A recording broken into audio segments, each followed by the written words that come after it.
As all of you know, the last great frontier are the oceans. Since time immemorial, since man first set out to sea, it's been well known that the sea is populated by many strange and exotic creatures. We all know the mermaid. Well, along with the mermaid, there is another sea creature, less well known, but very, very important to the people of Northern Europe. They're called the Selkies. Now, whereas the mermaids and the mermen are half fish, half human at all times, the Selkie is a very, very different creature.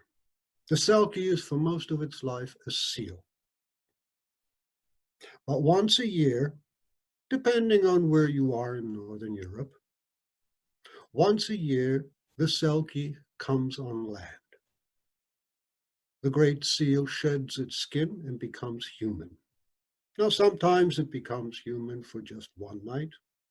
It is said that the male Selkies are very, very handsome and use their time on land in human form to mate with humans.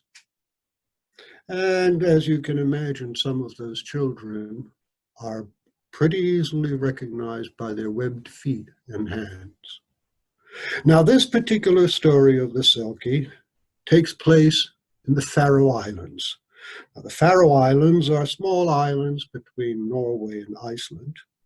Used to be a stop for the Vikings. But now this small set of islands is home to one of the most famous of the Selkie legends. It takes place on the island of Kaldsö in the village of Mikladalur. And one night, it was in the summertime, a farmer went down to the sea because he had heard that this was the night when the Selkies came on land. And indeed, as he was standing on the beach, the seals came waddling up the beach. And as they waddled up the beach, now one, now the other, and pretty soon all of them shed their sealskin and became human. One of them was a strikingly beautiful young woman. Now the young farmer had heard that if you take the skin of the Selkie while it's on land, then you can capture the Selkie in human form. Now he was so besotted by the beauty of the Selkie that he stole her skin, and she had no choice but to follow him to his farmstead. When they arrived at the farmstead, he took the sealskin, he put it in a chest, locked the chest, and hid the key on his body. And from that day forward, the Selkie in human form became the wife of the farmer. We have no reason to believe that they were unhappy. In fact, they had children.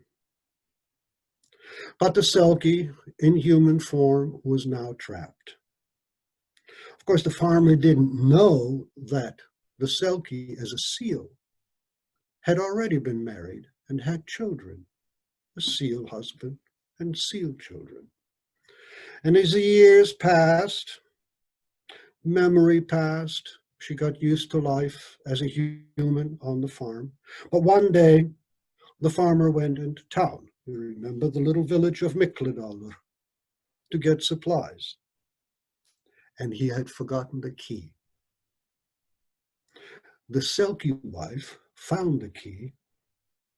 She opened the chest, and she found inside the chest her sealskin. She took the sealskin, went down to the beach, put on her sealskin, and returned to the sea. And that is the last, for many, many, many months on end, that anyone ever heard of the Selkie. The farmer and his children carried on. One night, he heard in the bar that there was going to be the great seal hunt the next morning. That night the farmer went to bed. He had a very uneasy night. In fact, he had a nightmare. Part of the nightmare, it turns out that the Selkie wife, who had left him to return to the sea, stood at the foot of his bed and said, "Husband, tomorrow when you go to the caves by the edge of the sea to hunt the great seals, beware. There is a great gray seal with a broad head and wide nostrils. Do not hunt him. He is my husband. There is a small seal nearby, gray, with a white breast. Do not harm that seal. He is my son. And there's another small seal, a brown seal with black spots. That is my other son. Do not harm him." And with that, the Selkie disappeared from his dreams. The next morning, the farmer joined the fishermen down by the shore in the caves, and they hunted the seals. Throughout the day, they brought the seals back to the village, and that evening they built a large bonfire. They divided the seals up for all the families on the Isle of Kalsay. They cut it into pieces for each family to take. There was much revelry, much drinking of mead, which was a favorite drink of the Scandinavians. When suddenly, out of the darkness and into the light of the fire, stepped the Selkie wife, again in human form. They were much amazed as they saw her.